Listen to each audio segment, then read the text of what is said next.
It had been extremely hot all morning. On my way home from work, I got really dizzy on the sidewalk and stood there for a while, leaning against the building wall. When I finally snapped out of it, I stopped at a convenience store to have a cold can of Coke.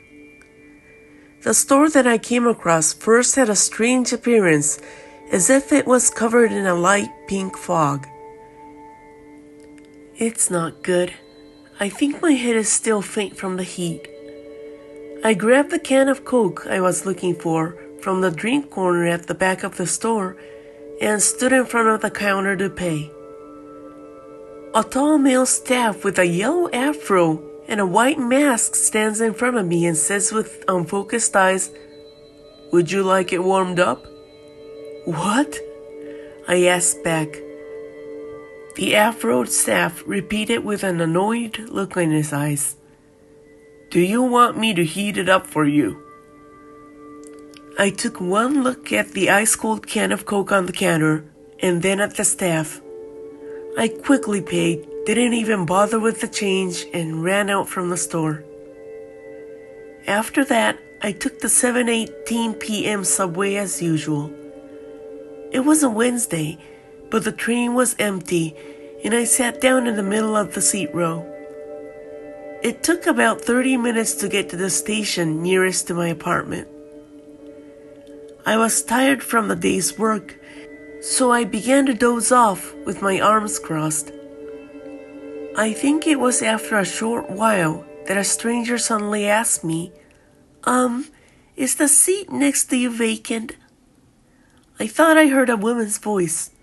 Startled, I looked up. A skinny woman with shoulder-length black hair wearing a white mask was standing in front of me with anxious eyes. I involuntarily looked to my left and right. No one was sitting on the connected seats but me. Not only the row I was sitting in, but the entire train carriage was completely empty. This time the woman said, "I'm exhausted because it's been so hot today. I just want to sit down." She began to complain with a face like she was about to cry. I hurriedly said, "Yes, please sit down, ma'am," and shifted my body slightly to the left side. The woman sat down next to me on my right, bowing her head repeatedly, saying, "Thank you, sir. Thank you indeed." What is this woman? Is she crazy? There are so many empty seats around me. No, wait. Maybe she's trying to steal something from me? I put my bag back on my lap and shifted a little bit away from her. I glanced at the woman every once in a while, but she just sat there with her head slumped. Eventually, I got to my station and went above ground. Outside, relying on the dimly lit streetlights, I walked down a dark alley with block walls on both sides. Then, I heard a strange sound coming from behind me. Clang, clang, clang, clang.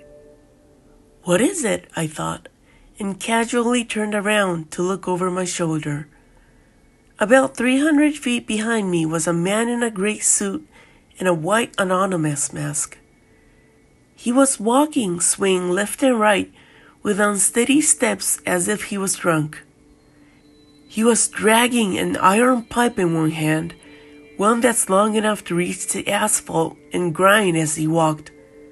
Clang, clang, clang, clang. I turned corners again and again to lose him, but the man still followed behind me. His pace was becoming fast, apparently staring at me with his two eyes wide open, like I was some kind of his prey or something. The distance between us was getting shorter. When I turned around again, the man was raising the iron pipe in his right hand, aiming at my head. Ah! I let out a scream and started running. Soon, my apartment building came into view. I ran into the entrance, gasping for air, and instead of taking the elevator, I chose the stairs. I ran down the third-floor corridor, unlocked my front door quickly, locking and chaining it behind me. I leaned against the door to catch my breath. I could feel warm sweat pouring down my forehead and some into my eyes. It stung. My heart was going crazy from both running and fear. What was the deal with that guy? I murmured to myself and sat in the doorway for a while. Finally calming down, I got up and went to the bathing room to take a quick shower. Feeling refreshed, I sat down on the sofa in the living room, downed a cold beer in one gulp, and took a sigh of relief. I looked at the LCD TV screen on the wall in front of me and saw the announcer, a serious-looking man with messy hair, tied up on top of his head, reading an article on the news. The record-breaking heat wave that we have been experiencing every day has caused many people to suffer from heat stroke and to be transported to emergency rooms across Japan. Some hospitals in Tokyo are already full and could not accept anyone anymore. I guess when it's this hot, maybe people go crazy in the head. I chuckled weakly as I remembered the convenience store staff, the subway woman, and the man I had encountered on my way home. After watching TV for a while, I started to feel sleepy, so I moved to my bedroom and crawled into bed. I had turned on the AC for every room beforehand, so the room was quite cool. So refreshing. Soon after, I fell into the pleasant embrace of sleep. How long has it been since then? I was awakened by the sudden ring of the doorbell. The screen on my cell phone showed me it was still past a little after 9 p.m. Who comes at a time like this? Better be important, I think to myself. I reluctantly got off the bed and left the room, scratching my head as I walked to the front door at the end of the hallway. The bell rings again. Yes! Who is it? I glared at the metal door, still rubbing my eyes open, and asked who was there. But no answer came. I peeked through the door scope with a confused look. It was the guy wearing an anonymous mask that followed me with a metal pipe. He was standing right outside my door in the hallway. The man pressed the doorbell button next to the door again. I ask him as I bring my face close to the door. What can I do for you, sir? After a while, I heard the man's low, muffled voice. This is my house. Come again? I looked around. On top of the shoebox was a familiar cat ornament that my younger sister had given me. On the ground were my familiar sneakers I always wear, and the leather shoes I wear to work. It was definitely my house. I was sleepy, but there was no mistake. I replied to the man outside, I think you must have misunderstood something. This is my house. Suddenly, the man said in a frustrated voice, Sir, I think you've... He didn't even let me finish my sentence. Don't be ridiculous. This has been my house for a long time, he shouted, and started hitting the door. Stop it! I'm calling the police! I shouted. The man banged on the door one last time with force, spit on the hallway, and walked away. Relieved, I returned to my bedroom and lay down again. My head began to spin, and eventually, I fell asleep. I jumped from my bed for the second time after having a strange feeling. The time was well past 1 a.m. It was by the sounds as if my room was undergoing construction, something destructive and very loud. It seemed to be coming from the living room. Getting on my feet to see what was going on, I went out to the hallway, opened the door to the living room, and turned on the light. As soon as I saw the scene in front of me, I couldn't believe my eyes. Was I still dreaming? The glass of the sash door at the far end of the room had been broken, and a man was standing in front of it. Numerous pieces of glass were scattered on the floor at his feet. It was the anonymous masked man, holding the metal pipe in his right hand, looking straight at me, crunching glass pieces as he turned his body in my direction. "You are trying to take over my house, aren't you?" The man muttered to himself, slightly swaying left and right, and began to walk towards me. I let out a scream, turned around, and started running down the hallway. I was at my front door unlocking it. I don't care if I'm in my pajamas, nor I didn't have any shoes on. I was out of there. But the man was surprisingly quick, instantly catching up with me, and swung his steel pipe at the back of my head. With a dull thud, I felt an intense pain, as if a high-voltage electric current had struck my head. In an instant, my eyes went black and I fell straight to the doorway. The man mounted on me, shouting, chicken show," and swung the iron pipe down to my head a few more times. Eventually, I began to feel no pain, and a pale pink haze began to form in front of my eyes.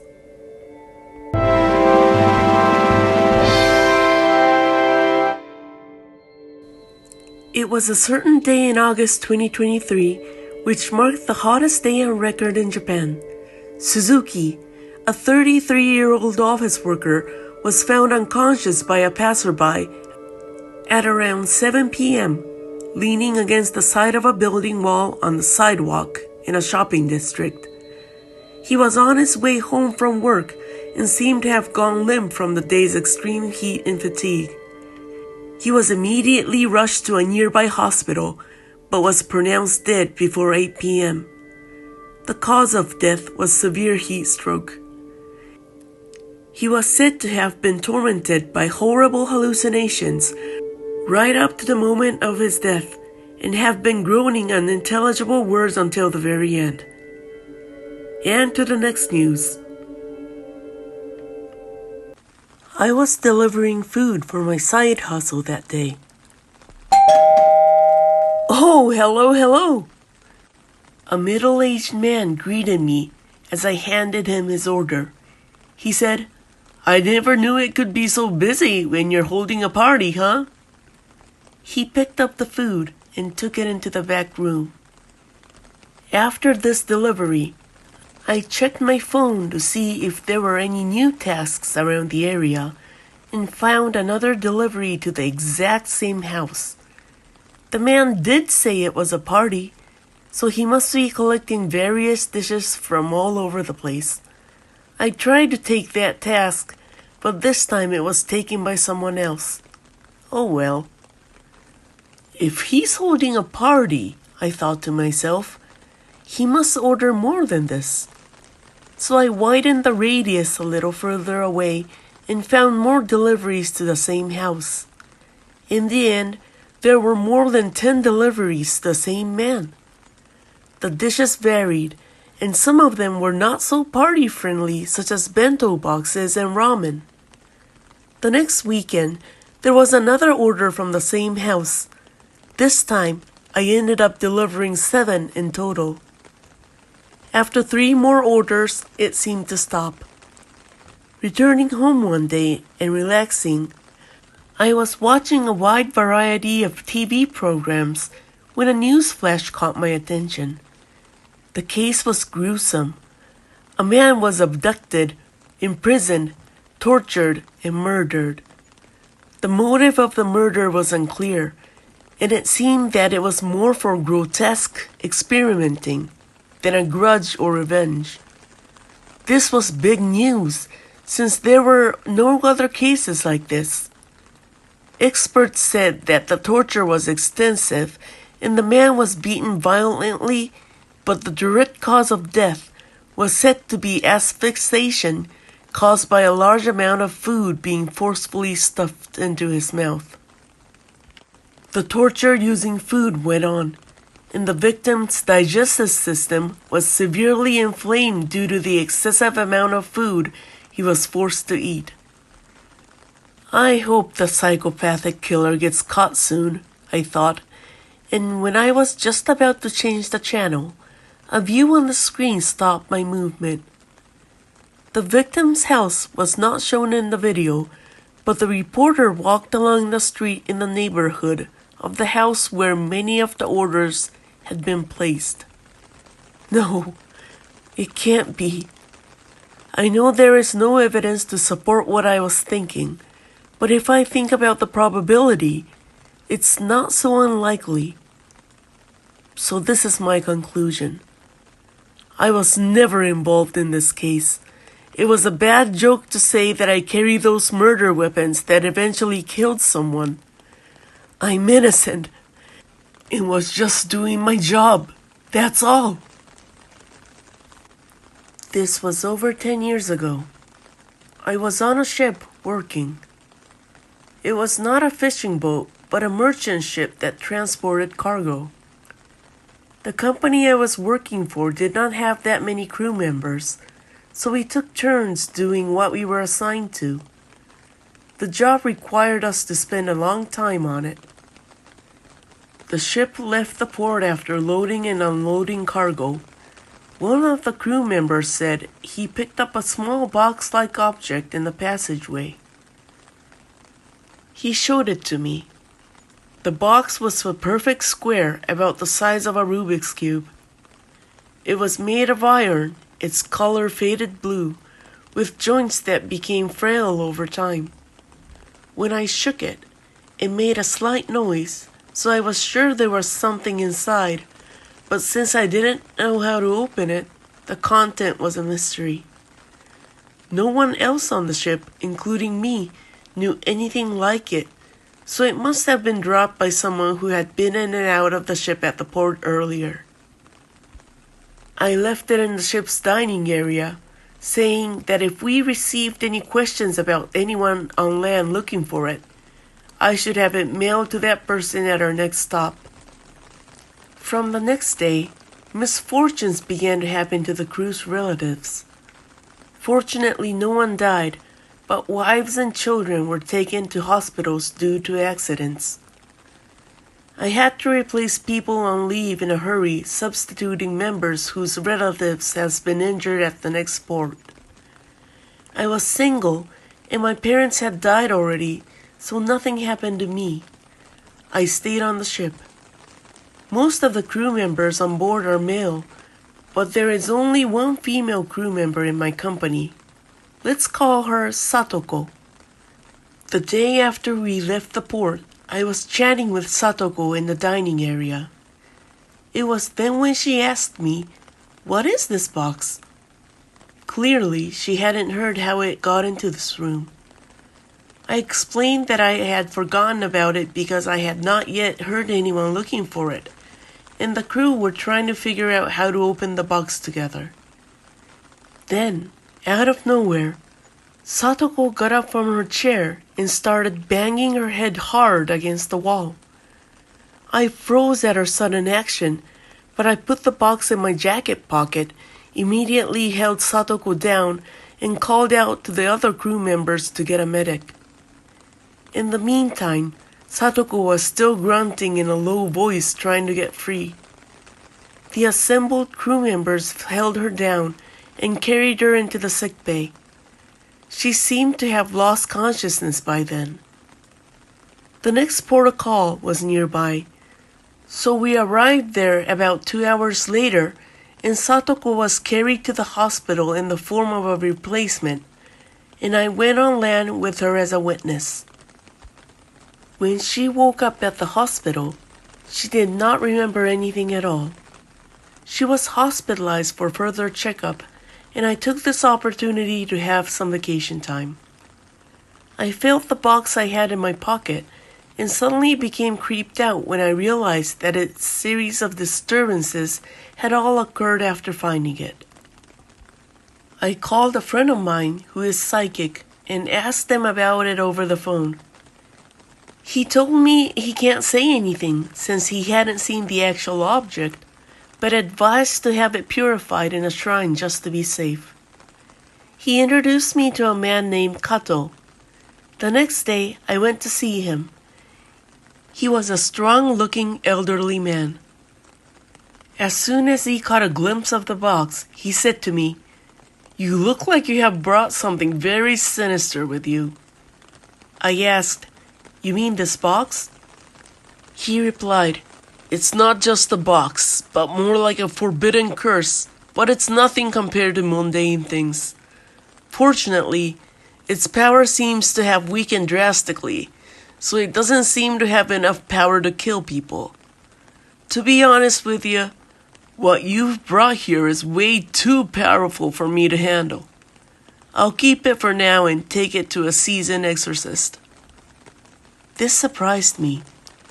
Is this box really that bad? Or is it what's in it that's bad? Kato said in a somber tone, "It would have been bad if the contents were the pure essence of this cursed thing and had broken the box or something." "Can you tell what's in the box, Mr. Kato?" I asked. "I don't know exactly, but I can guess. But I'm sure you'll regret knowing it." I gave up the answer to my inquiry and left the box to Kato. Nothing happened to me after that. Satoko died suddenly of unknown causes a few months after that incident, and I have lost contact with Kato. I just cannot get a hold of him anymore. What in the world was in that box? Will I get cursed if I figure out what's inside of it?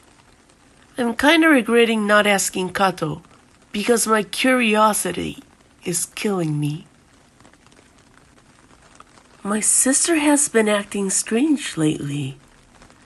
She sits at the kitchen table with her mouth hanging open, her eyes vacant, and her gaze is out of focus. She used to wander around the bathroom and her room, but for the past few days she chose to be in the kitchen, I guess. My maternal grandmother passed away last year, and she gave me a sort of warning. Before she lost consciousness, she called me to her bedside and said, "I feel sorry for her, but I also pity you because someone's holding a grudge against you. I'll take her with me, so just be patient until then." My sister and I were half-siblings. I was 4 years younger than her, and my parents loved me, but my sister was not. In her late teens, she left home and began living with a man, but my parents were seriously worried about her future and tried to convince her to break up with whomever she was dating. My sister had dropped out of high school and had been in a rough spot until she was taken into custody by the police. She rebelled against her parents and did not listen to them. Typical puberty stuff, I guess. I was at her own funeral, and that was when she finally came back to her house. She was killed instantly in a car accident in the middle of the night, caused by the car of the man she was riding in. I will never forget the night we spent alone with the family after the wake was over and the mourners had left. In the middle of the night, I heard someone's voice in the guest room. I left my parents sleeping, very exhausted from the day, and went into the room alone. There, my sister's body was laid in a coffin filled with dry ice. I wasn't afraid. We had lived together for more than 10 years, and there were times when we were close like a family. My sister stopped talking to me when she entered junior high school, but it was to my mother she rebelled violently against. It's not like I hated my sister. I think, in a way, I even admired her. I wanted to say a last goodbye to my favorite sister. She had been badly injured in the accident, and half of her face was bandaged. Miraculously, the right half of her face was unscathed. As I gently opened the door of the coffin, I experienced a flashback of her beautiful face. A moment later, something unbelievable happened. My sister's closed eyelid fluttered open. Her clouded white eye slowly caught mine, and the corners of her mouth quivered. I moved my head towards her and turned my face to the side and listened to what she was about to say. My sister was alive. I just wanted to make sure this wasn't a dream. "I'm taking you with me." A curse escaped my sister's mouth. I backed away in surprise and stared at her face from a few feet away. Her eyes were closed. I went back to the room where my parents were sleeping and shivered. Around dawn, I finally calmed down and thought I had hallucinated. Now I know it was not a hallucination. My sister would sometimes appear in front of me and glare at me or just stare with a sad expression. I know she wants to tell me something, but I can't seem to get her to say it. Still, I had a feeling that she still wanted to see me. However, like I said, she has been acting strange lately. I'm not sure if it's my grandmother trying to take her to wherever she is. I was staring until my sister's figure faded away that night, and I was about to leave the kitchen.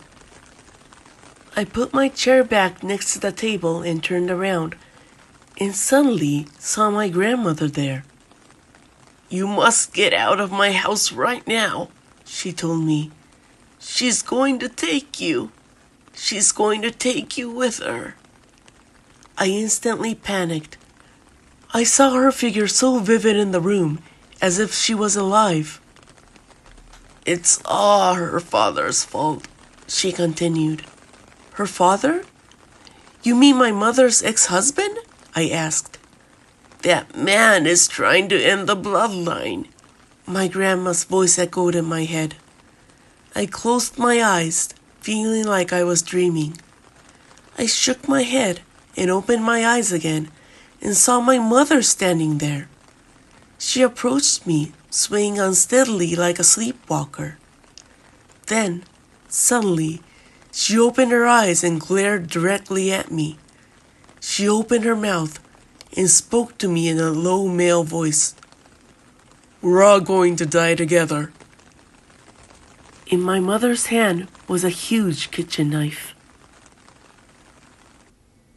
Back when I was still dating Miko, I was a college student and she was an office worker. We got along pretty well because we were the same age. One day, we took a summer break and went for a drive in my little clunker of a car around noon. We went to the local beach and enjoyed the sun and waves until we saw the sunset. We packed our things up to drive back the same way we came. I think it was around 5 p.m. After driving along a dimly lit country road for a while, we drove up a steep hill into the mountains. Soon, the road turned into a one lane along a steep cliff, with mountain rocks onto the left and guardrail on the right. I still remember how magnificent it was to see the bright red sun setting on the horizon, far beyond to our right. I was chatting with Miko, who was sitting in the passenger seat, but she must have fallen asleep at some point because she became quiet. She did enjoy the ocean and swam a lot. The radio kept me company as I continued driving along the steep, dark road of the mountain.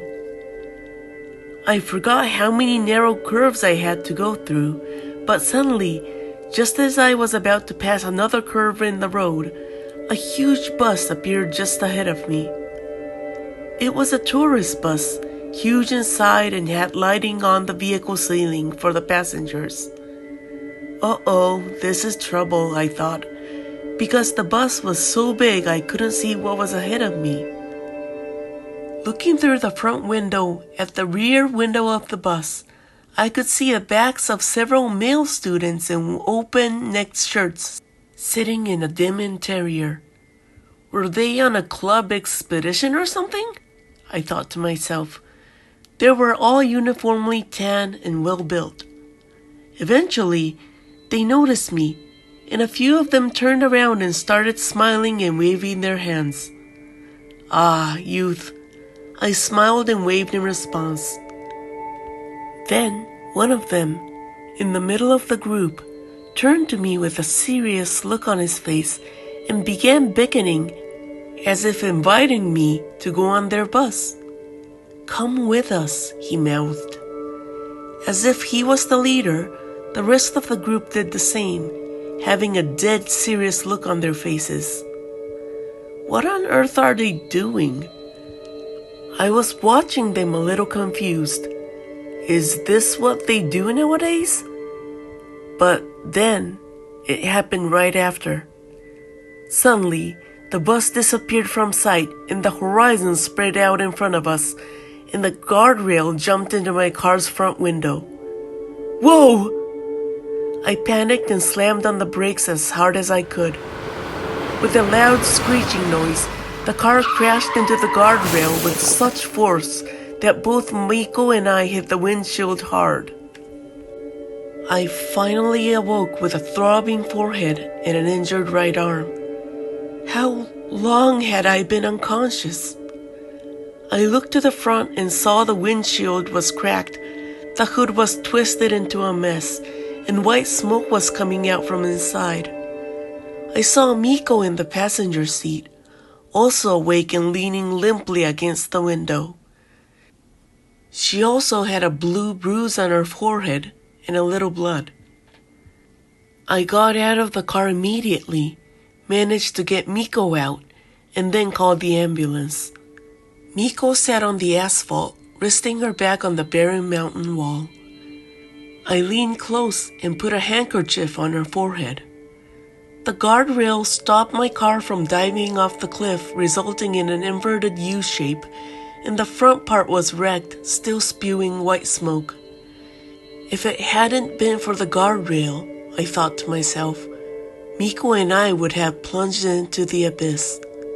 The thought made me shudder. I stood by Miko waiting for the ambulance to arrive, looking at the wrecked car and thinking about the accident. The bus was going around the curve, and the driver must have made some kind of mistake and not turned but went straight ahead. My sight was blocked by the bus and didn't notice the curve, so I must have followed the bus, crossed the opposite lane, and plowed straight into the guardrail. That was my conclusion. No, wait a minute. That doesn't make sense. A doubt rose in my mind. If the bus had hit the guardrail and fallen, we would have followed it and suffered the same fate. And if the bus had not fallen, my car would have crashed into the back of it. My head gradually began to work properly. Where the hell did the bus go in the first place? Tilting my head, I walked to the edge of the twisted guardrail and peered over the cliff just below. What I saw was a silhouette of a dark forest-like shadow, and beyond that was the ocean, now nothing but darkness. I pulled out a flashlight from the dashboard and used it to flash some light below the cliff. All I could see was a dense tangle of trees, and there was no bus to be seen anywhere. I looked at the slope to my left and noticed something strange. What could it be? I turned my flashlight toward it and found myself instantly horrified. There were many bouquets of flowers and candy on the ground. What the hell is going on here? Still trying to understand the meaning of all this, my ears caught whispers that were carried by the wind. Damn, we were so close. It was a boy's high-pitched voice, and it came from the darkness below the cliff. Following that voice came the sound of boys laughing and giggling, as if they were enjoying a prank. Is someone out there? I shouted, and ran to the edge of the guardrail and took a glance down the cliff using my flashlight. That moment, all the hair on the back of my neck stood up at once. I'll never forget what I saw. The light highlighted the tangled branches of the trees below the cliff, and peeking out from the darkness between them were boys I saw on the bus looking up at me. All of them with pale faces, smiling and laughing innocently with each other. It was as if they were sneering at me as I peered down. Eventually, their laughter was drowned out by the sirens of the ambulance. My elementary school was at the foot of a mountain. It was a small school, the kind with only one class per grade. All the children who attended were from the surrounding farmers' families. My family was also one of them, and our house was located further into the mountains than where the school was located. One day on my way home after class, I was walking along homebound on the narrow gravel road lined on both sides by trees, watching the long, zigzagging shadows stretching across the road, playing by myself not to step on them. I was concentrating, but suddenly my ears detected someone's voice. It was faint, but I looked up, wondering where it was coming from. Hey, hey. I stopped and listened carefully. It seemed to be coming from the wooded area on the right. The teachers had told all the students not to go into the mountains without permission, but the voice sounded very troubled, so I went into the woods to find out who was calling out. The forest was dark and quiet, with trees that had thick branches covering the ground as if it hates being warmed up by sunlight. Except for the occasional bird call, I could hear nothing but the rustling of dead grass and leaves as I stepped on it. Hey, hey! Stopping several times along the way to walk to the correct direction, I continued walking toward the voice. I could hear the voice getting a little closer. Hey! Hey! The voice seemed to be coming from right where I was standing. I stopped again, wiped the sweat from my forehead, and looked around.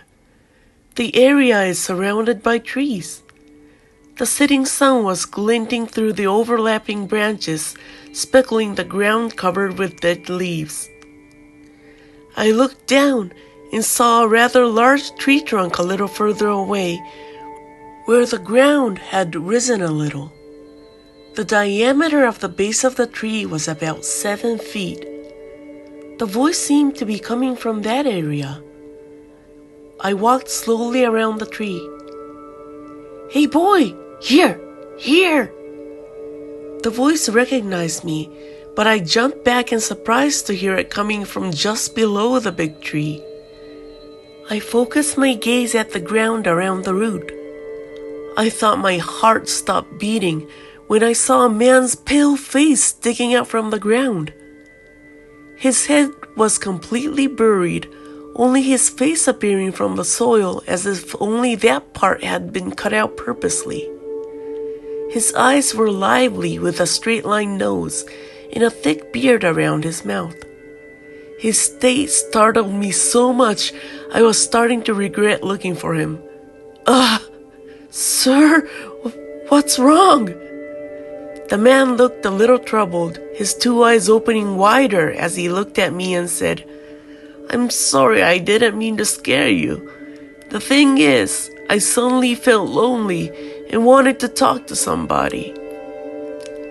He didn't seem like a bad guy, so I got down on all fours on the ground and looked at him. He looked about the same age as my father, having a few wrinkles on his forehead. Naturally, his face was quite dirty. Sir, why are you here? What are you doing? He seemed to think for a moment and then said, Well, you see, I'm from Osaka. I was an accountant for a Yakuza group there. I got so addicted to gambling pachinko that I ended up with a lot of debt. I couldn't stop but started to use the Yakuza's money, thinking I could win it all back. But before that happened, my boss found out I had been using his stash. I didn't want to get killed, so I ran. I was hopping around from apartment to apartment of girls I knew for about half a year. I always felt like my life was on the line every waking second. Then one day, the thugs finally broke into one of the girls' apartments, and I jumped out of the window in my pajamas and ran for my life. After finally escaping from the pursuers, I was riding the subway when I saw a girl on the seat in front of me with a potted flower on her lap as if it was a treasure to her. When I saw that, for some reason I thought to myself, oh, how happy I would be if I could be a tree or a flower in my next life. Then, all of a sudden, there was a strong flash of white light coming through every train window, and my head went blank and dizzy. When I woke up, I found myself buried here. I was thinking to myself, what a strange story to tell a kid. But I kept the conversation with the man. How long have you been here like this? Good question. That was around the time the 2,000 yen bill was issued and Ichiro went to the big leagues. So it was a long time ago. Is someone bringing you meals here? Actually, I don't have to eat anything at all. That's weird. But sometimes I get these strong cravings.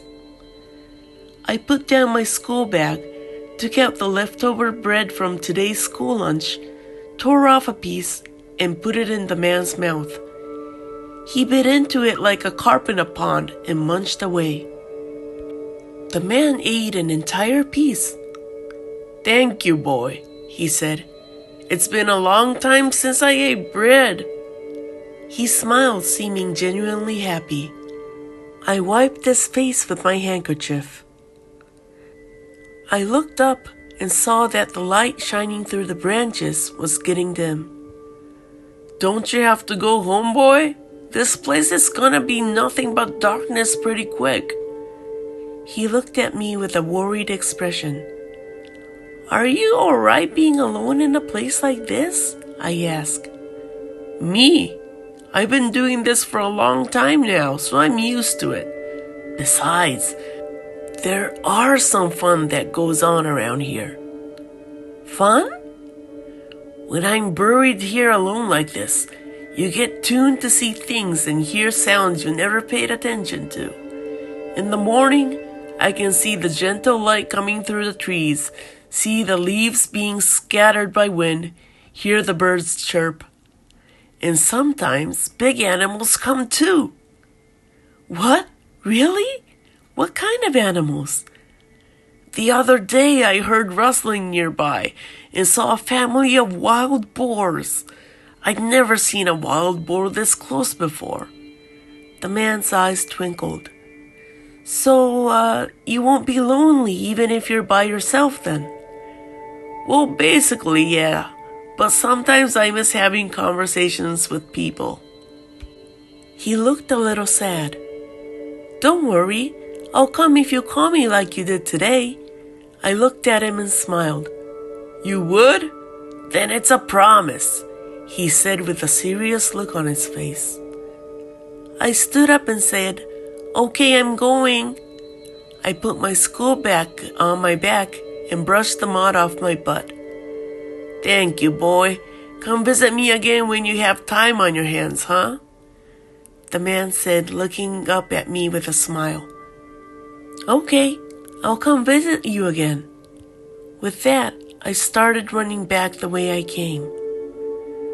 When I told my grandfather the story at home that evening, he laughed and didn't believe me at first. But seeing how serious I was, he finally said, A person being buried is no normal thing. Luckily, tomorrow's Sunday, so take me there. Let's help the man together. So the next morning, I went into the woods with my grandfather to where the man was. He was sleeping when we arrived and looked very surprised when I woke him up. Grandpa was also shocked to see the man, but asked him, "Are you okay? I'm going to help you now," he said. He started digging him up with a shovel he had brought with him. I told the man, "We're gonna help you now." But the man was just screaming frantically, "Stop it! Please stop!" He was in a total panic. He was screaming desperately for us to stop until the end. As soon as my grandpa and I finally pulled him on the ground, Grandpa let out a horrendous scream and fell on his buttocks.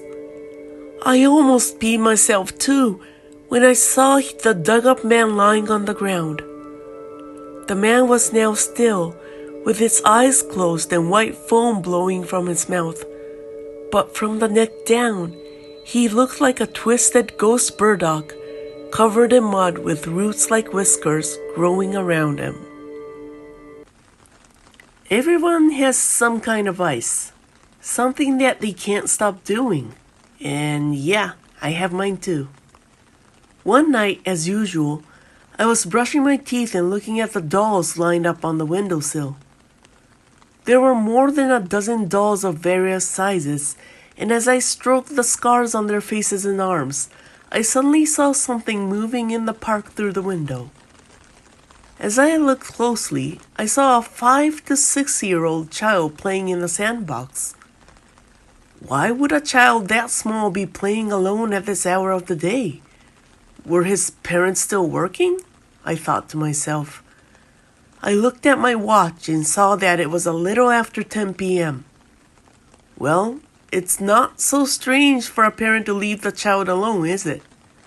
Poor kid having neglectful parents, I thought, and watched the child in a daze. Suddenly, the child turned his head and looked directly at me.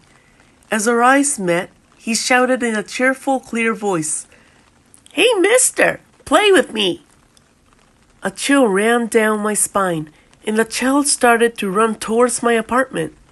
Oh no, I had a bad feeling. I threw the toothbrush in my mouth and ran for the front door, but I couldn't get there before the uninvited visitor. The doorknob was turned violently from the outside. It was that kid, there was no doubt about it. But thankfully, the door was locked. But then, something unexpected happened.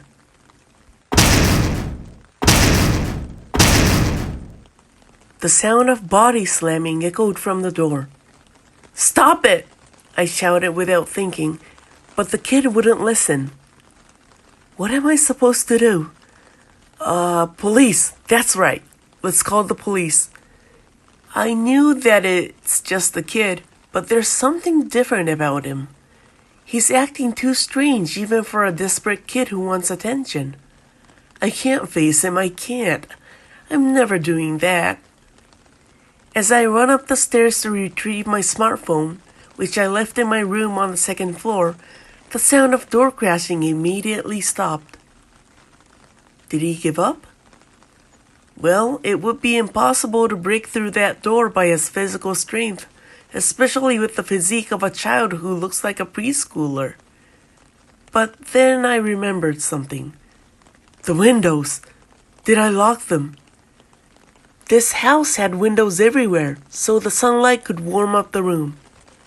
I didn't pay much attention to the windows, unlike the front door, and my urge to slap my cheek and wonder why I was so relieved for a second was overtaken by a child who was rubbing his face against the glass of the living room window.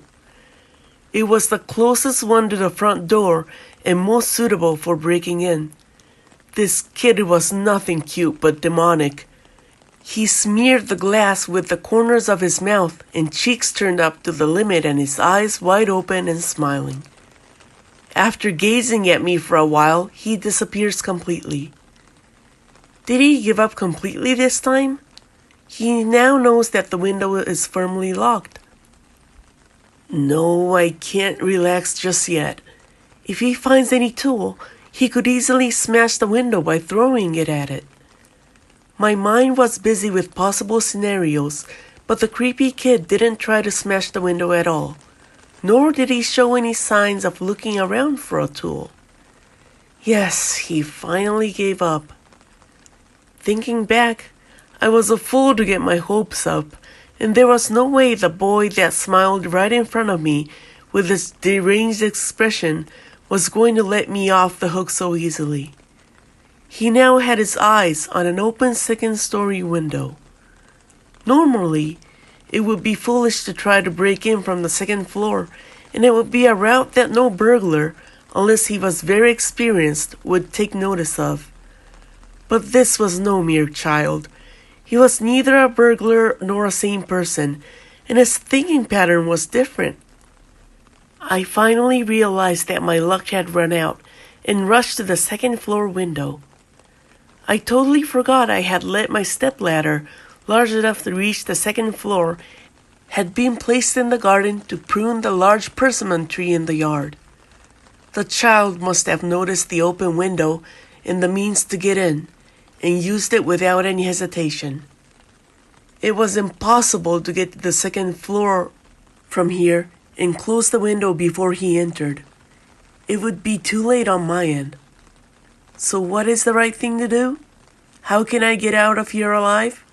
Let's be calm for a second. At first, I was afraid that he might be a ghost or some kind of malicious entity. My guess was he was not a normal human with his sinister smile and energy. However, if it were a ghost, it might have the ability to slip through doors and windows, or even fly through the air and break in from the second floor. More to the point, it might even be able to curse me to death with a simple thought or stare. Either way, I wouldn't need to bother with the stepladder. That eliminated the ghost theory, making him a mere human. He's just a crazy dude.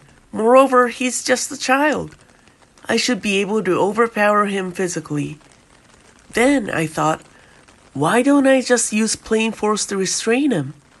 My thoughts reached the conclusion, and I decided on my next move. I will confront him head on, and then I will kick him out of this house. As I was hatching up my course of action, I heard footsteps coming down the stairs slowly, making creaking sounds. Come on, it's just a child. Act like a normal grown-up already, I tell myself. Hey, mister, let's play! The child finally appeared before me, and in his right hand was a kitchen knife with dried blood covering it. His clothes were completely drenched in blood, and some were dry enough to turn into crisps. I think my eyes were wide open and my mouth was twisted into a wide, pitiful expression. But I couldn't move my body as if I was in a bind, and my mouth couldn't move properly. I finally mutter, What are you? What do you think you're doing? I asked, barely managing to squeeze out a few words, to which the child responded with an expression as if he just opened up his first gift for Christmas. I was playing with Mommy, but she stopped moving and talking. I got bored so quickly. But now I have you, mister. Play with me. This was no innocence. He wants to kill me. He completely understands what death means and finds pleasure in destroying and harming others, damaging them like they're disposable toys. He understands it and is doing it with his own will. Come on, let's play. The child points the tip of the knife at me and starts to close in. Oh, I can't do it anymore. Damn. An hour passes and I grab my smartphone. Excuse me? I'd like to turn myself in. Yeah, I killed a child. After being asked a series of questions on the phone, I hung up. They said they're sending several officers here now. Damn it. I had gone through so much trouble to suppress it. It felt like being a normal person, completely overcoming my lust for dismemberment. I wasn't satisfied with stray cats and pet dogs and was about to turn my attention into a human being, but I had managed to hold back by carving up numbers of dolls. You're the one who made me smell blood, kid. You set up such a perfect stage for me. Damn it. Damn it. With the sirens of police cars closing in, I cut off the head of what appeared to be a 5-year-old child who had been mostly dismantled and felt tears of ecstasy flow down my face. Mr. Kuwata says that he was originally a person who could not see ghosts or spiritual entities at all. He was like that for nearly 20 years, but after a certain event, he began to see such things more often, and now he can see to the extent that he needs more than the fingers of both hands to count the number of frightening experiences he's had. Mr. Kuwata said, well, the opportunity for a person who cannot see to become a person who can see really comes out of the blue. This is a story from when Mr. Kuwata was still in high school. There was an abandoned house in the neighborhood of his house. It used to be a candy store for kids, but the time he was born, it had long been abandoned. According to what his parents told him, the candy store used to be a regular hangout for children.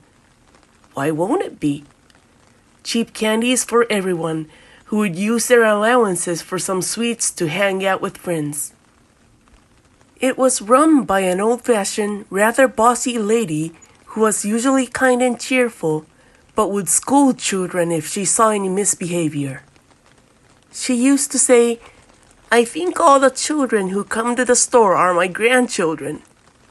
The lady was like a second grandmother to all the kids, even though they feared her as a demon hag when she got angry. Unfortunately, she did not live to see her passing as everyone's grandma. It all started when she caught a shoplifter. The store was frequented by girls, so it carried children's accessories such as bracelets made out of beads or shiny stickers that girls can put on their ears. One day, the old lady noticed that the number of items did not add up to her sale. She immediately suspected that the items had been shoplifted, and right after, a group of girls came to her and told that Asuka-chan had stolen the necklace and was bragging about it. The old lady was furious and yelled at the girl in question who later came to the store. Of course, the old woman must have been very sad and angry at the betrayal, as she had loved the kids as if they were her own grandchildren. However, if the girl had honestly admitted and apologized, she would have forgiven her, was the comment made by Mr. Kuwata's mother. The girl in question cried in front of the angry old woman and screamed, I didn't steal it! It wasn't me! I didn't steal it! I didn't steal it! The girl's complaint was just fuel to the fire. So the old lady called her school and told her homeroom teacher and the principal. She verbally abused the sobbing girl in front of them and asked her what was going on with their education and common manners. Finally, she called her parents and told them not to come to her store again, and finally the old lady's rage seemed to stop. But that was just the beginning for the girl who had been accused of and yelled at so much. Her parents cried, and her teacher called her out for being a problem child. She was called a criminal by her classmates, and even from lower grades, and no one would listen to her side of the story. It was too hard for a small child to endure. The girl died a few days later, jumping off a pedestrian bridge near the school onto the street. The old lady, who had cooled down from her raging anger by then, was shocked to hear the news. But after yelling and cursing so much, She couldn't say she may have said too much now, could she? Whenever someone brought up the subject, the old lady would swear at them, saying that they deserved to die, or that it was cowardly of them to run away. One day, however, she learned that she made a terrible mistake. That day, a father and mother came into the store. Sandwiched between the stern-faced parents was a familiar face in the middle, with a swollen face and tears in her eyes. It was one of the girls who had told the police about the shoplifter. The mother of the girl, with an apologetic look on her face, uttered words that the old woman could not believe. Actually, that shoplifting wasn't done by Asuka-chan who committed suicide. It was my daughter. Asuka-chan was a pretty girl with a pretty face, so it seems she was envied a lot by people, especially by girls. So they tried to frame her for shoplifting, and everyone put on a show. Mr. Kuwata remembers her mother saying this in a disgusted tone. As is the way of the world, the old woman was bashed as a demon who had sent an innocent girl to her death. Even the children who would always visit her, whom she cherished like grandchildren, called her a murderer and threw stones into her store. Parents who didn't like the old lady's behavior called to protest, and the school told their students not to go to the store because it was owned by a problematic person. Then, to top it all off, a group of young thugs who were like gangsters who had heard the story trashed the shop and completely destroyed it. The old lady was completely overwhelmed, both physically and mentally. The old woman's sister, or older sister, who came from far away after hearing the commotion, found her body hanging dead, and her dream of being everyone's grandma was quietly crushed. The sister found the body of her dead sibling, who had hung herself. There was a suicide note that said, "I couldn't think of any way else to atone my sin. Please forgive me." That's why even delinquents who want to test their courage don't go near there. Don't try to do anything stupid, because you'll be punished. My mother used to tell Mr. Kuwata, but at that time, him and his friends had already decided that they were going to test their courage at the abandoned candy store. At that time, Mr. Kuwata was a senior in high school. He had already decided on his future plans, whether it was to go on to higher education or to find a job, and all he wanted to do was to have fun without thinking about anything else one last time. He was treading on a dangerous tightrope that could have ruined his career path if he had been accused of trespassing, but students are stupid, and at the time he did not pay any attention to things like that. It was an ideal haunted location with anecdotes of human deaths located within their own radius in their lives, and where they could just run and get out of the way if something happened. The abandoned candy store was the perfect place in every sense.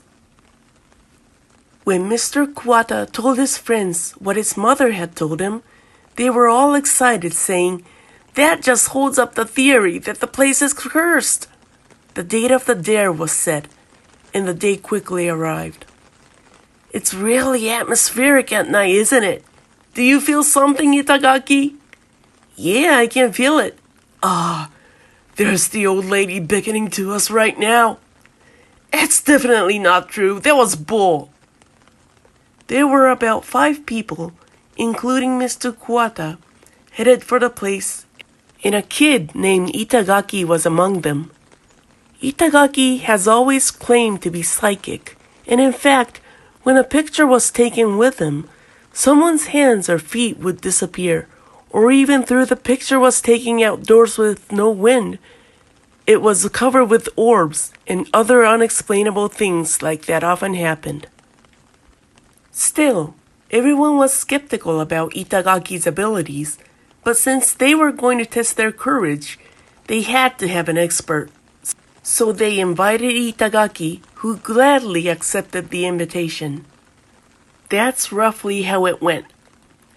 Itagaki was a good-natured guy, and the place naturally gets more lively when he's around. However, as soon as Itagaki entered the grounds, he suddenly became quiet. For a while, Mr. Kuwata and the others thought, "Wow, it's really a candy store. The old toys and stuff are still here. It's amazing." They were exploring the area, more in admiration than fear, when one of them noticed a strangely quiet Itagaki and asked him what was wrong. Then Itagaki, with a rather grim expression on his face, said, "Do you guys hear that strange sound? It's been there since a while ago." "Sound?" "Yeah, something like a creak, creak, creak sound." Itagaki's comment made the air of Mr. Kuwata and the others, who were in a somewhat upbeat mood, become serious. The sound Itagaki reminded them of the word for hanging. "Where are you hearing that sound from? I don't hear anything." "Maybe it's in the back." In the back, not as a candy store, but as the home of an old woman who committed suicide. There was a creaking noise coming from there. Itagaki's words were enough to send chills down the spines of the youngsters. But then again, there are people who are not afraid of anything. "Okay, let's go further in." Tanaka, the leader of the group, was not so intimidated, but instead began to move forward with glee. He said, "Hey, hey, hey! We came to see a ghost, didn't we? Let's go see the old lady's face." Mr. Kuwata and the others reluctantly decided to go on onward, though they were not sure if they were there to see ghosts or not. However, since Tanaka, who had set the atmosphere, was leading the way, their fear was not so strong. "Ah!" One of them stopped, and Mr. Kuwata also stopped at the exact same time. He said, "Yes, I can hear you now. I can still hear it. Oh my God, this is so weird." Shh. Shh.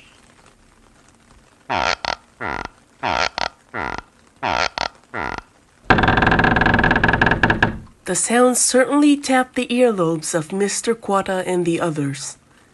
No, maybe I should say it started hitting their ears. The sound was more annoying and insistent, and it was impossible to miss it. Why had such a loud sound not been heard earlier?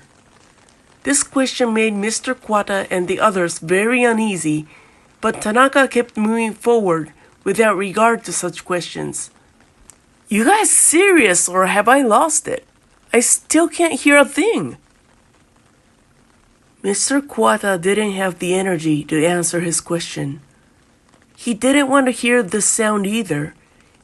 Even the energy to complain was swallowed up by great fear and uncontrollable anxiety.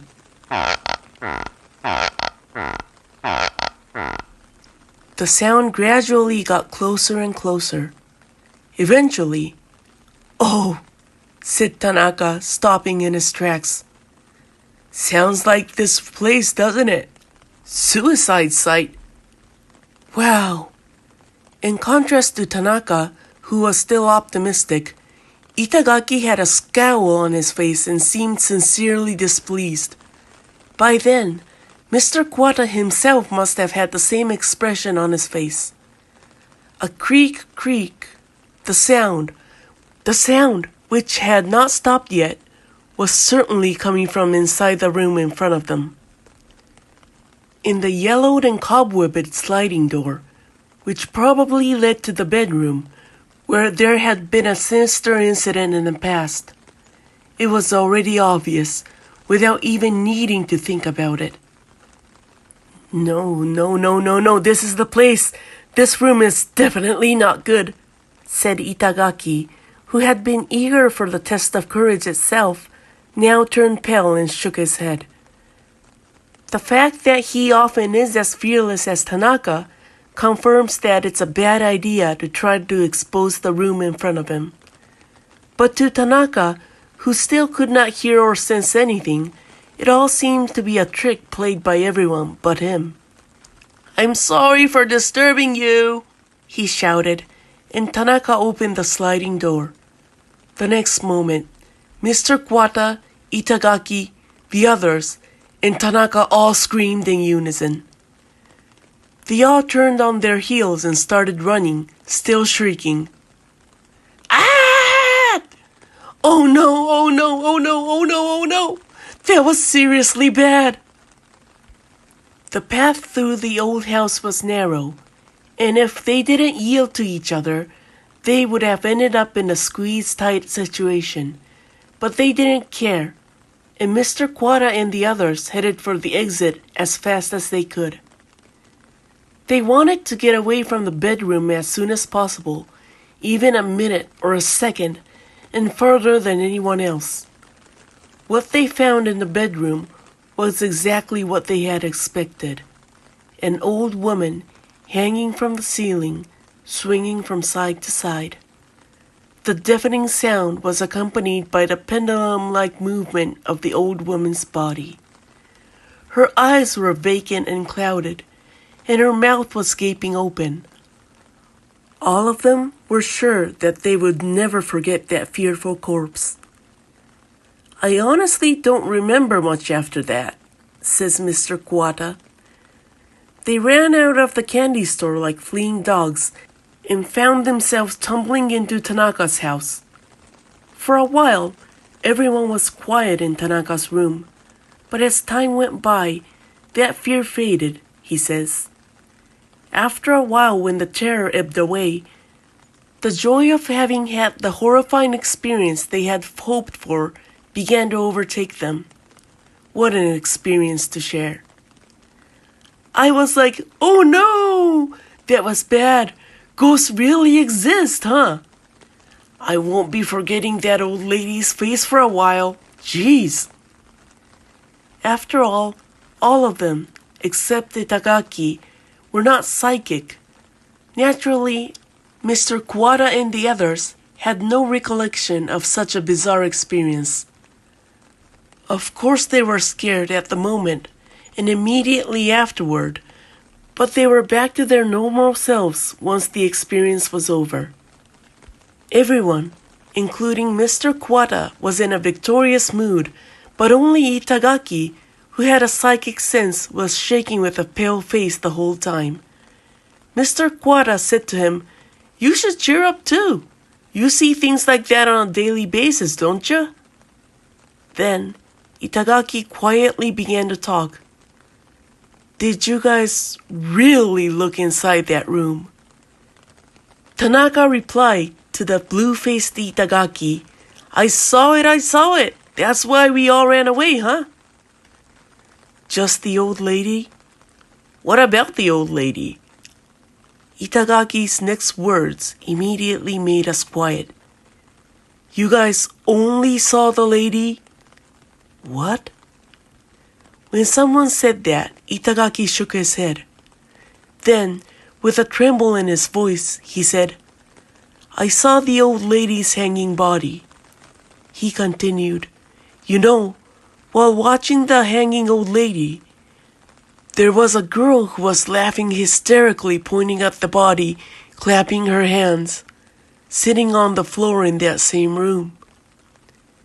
Mr. Kuwata and the others did not see it. They may or may not have noticed or seen it, but there is no way to be sure. Even Itagaki, who has a strong psychic sense, did not notice the clapping and cheering sound at all until they had opened the sliding door. "I've never seen such an eerie thing. I'll never test my courage again, never," he said, still shaking. The ruin of the shop is still there today. Nobody knows if they're going to demolish it or not. "I used to be Alice in Wonderland," Ai-chan said as soon as it was her turn to tell ghost stories at an occult club event. She was a bit of an eccentric girl, and although she was cute, she was the type who would attract unwanted malice and ridicule. However, she herself was always smiling and didn't seem to care about that. She was cute and friendly, and that made her fairly popular with the boys, but some of the girls found her annoying. When Ai-chan started talking in a very eccentric way, one of the seniors immediately interrupted. "You mean the one where you shrink and things look really big?"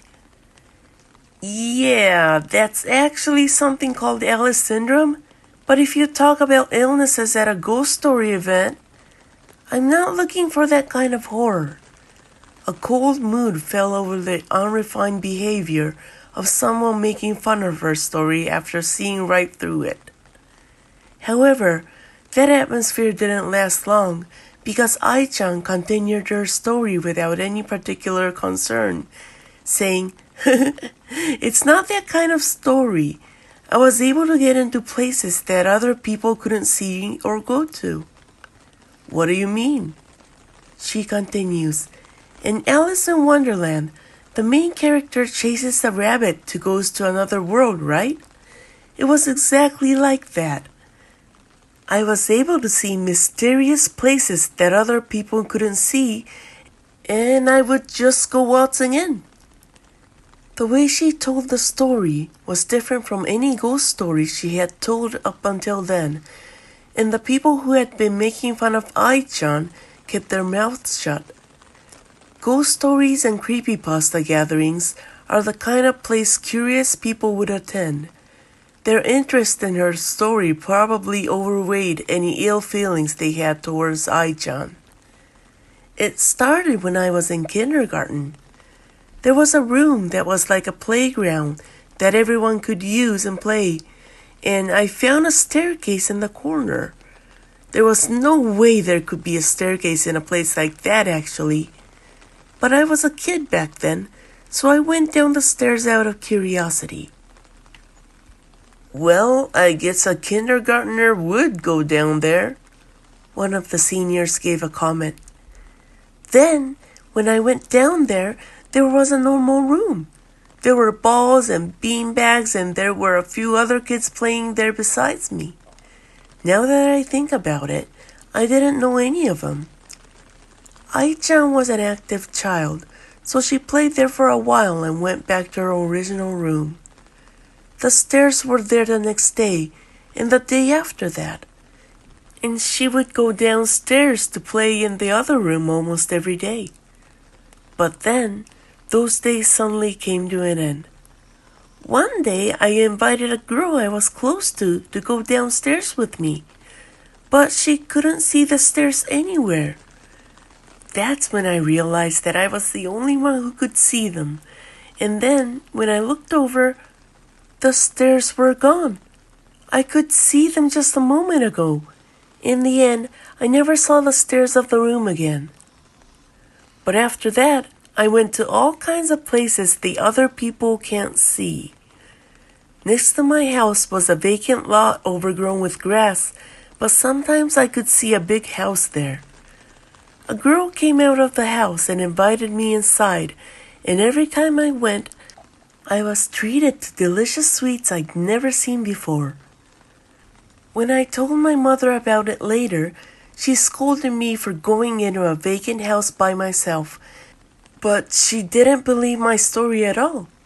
When I went to a shrine festival, I saw someone walking to the back of the temple grounds, so I followed her.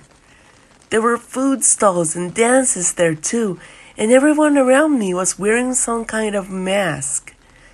I didn't have any money, so I went back to my parents to get some, but they told me there was no way there would be a food stall behind the temple grounds. I took my mother's hand and went again, but there wasn't a soul there. Ai-chan also told us stories of several other mysterious spaces. There was the ladder under the hospital bed, the plaza behind the ossuary, and the triangular room that could be reached through a door at the back of the closet. Apparently, there were some things that would disappear if you told people about them, But there were also some things that continued to be visible even after letting someone know. However, it seemed that Ai-chan's time as Alice in Wonderland was not very long. But then when I turned 10, I stopped seeing them all at once. No staircases, nothing anymore. I remember being pretty disappointed when all my secret spaces were gone. Oh, but you kept going in and out of those places. Didn't you cause any trouble? I think it would have looked like you'd suddenly disappeared to the people around you. A friend of Ai-chan pointed out. She seemed genuinely worried. Yeah, it was fine. I think time probably flows different here and there. According to Ai-chan, even if she went into that mysterious place and stayed there for a long time, when she left, no time had passed at all. Even if she stayed there for an hour, when she came back and looked at the clock, only a few minutes had passed. That was what most of the time happened. That's amazing. It's like an invincible secret base. You can play all day and no one will complain, which must be great for a kid. The biggest enemy for a child who is full of fun is time. No matter how much you want to play, you have to go home when the sun goes down. And if you disobey that rule, you'll get a fistful from your parents. Everyone thought that even though there were drawbacks to not being able to bring friends, for a child as strong-willed as Ai-chan, the mysterious space might indeed be a paradise, but Ai-chan gently denied it. But I've never stayed there for that long. She continued with a wry smile and looked into the distance as she was reminiscing about the past. At first, it was really fun. You can shout and not get told off, and you don't have to worry about time. But if you stay there for too long, it starts to get creepy. It's a bit scary, but it's a dreamy, mysterious story. The atmosphere had been a little harmonious after that, but now it's completely quiet. That feeling that makes you think, I have to go home now. Now that I think about it, maybe my instincts were warning me. Warning? That you won't be able to come home. This is a normal scary story. Though it was a little late, the club members realized that this was a story that was appropriate for a ghost story gathering. Just as Ai-chan's story had sent chills down their spines, they moved on to the next story, and that story ended too. And so the ghost story gathering continued without a hitch. Unlike Hyakumonogatari, this was not a gathering where people tell ghost stories with a clear goal in mind, so naturally it ended when the members began to get bored. As they gradually ran out of stories and the reactions to the stories became vague, the gathering came to an end. The next day, Ai-chan stopped coming to the club.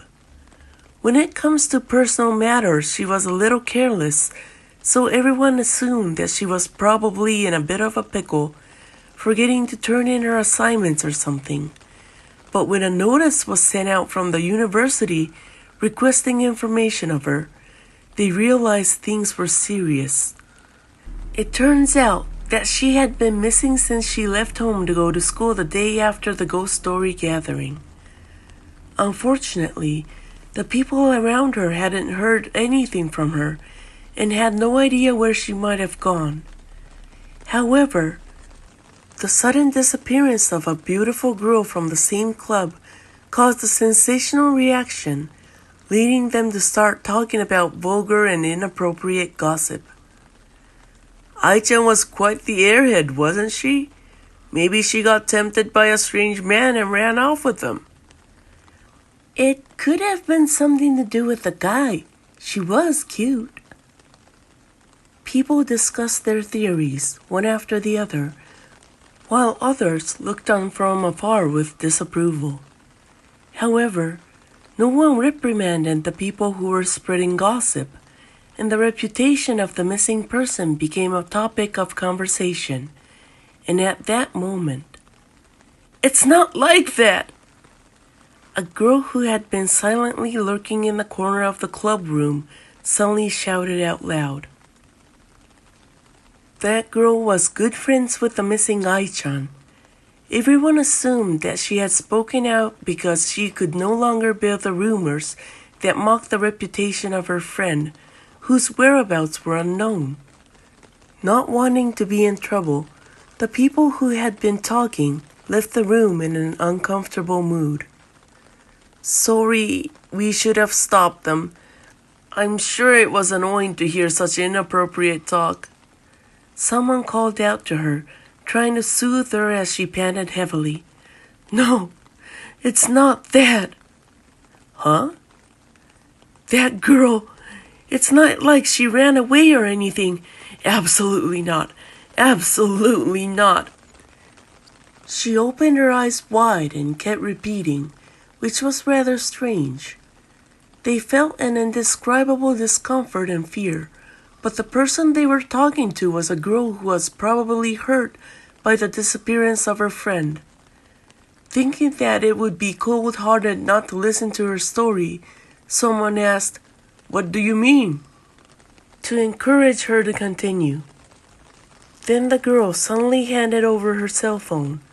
On the screen, there was a message from someone.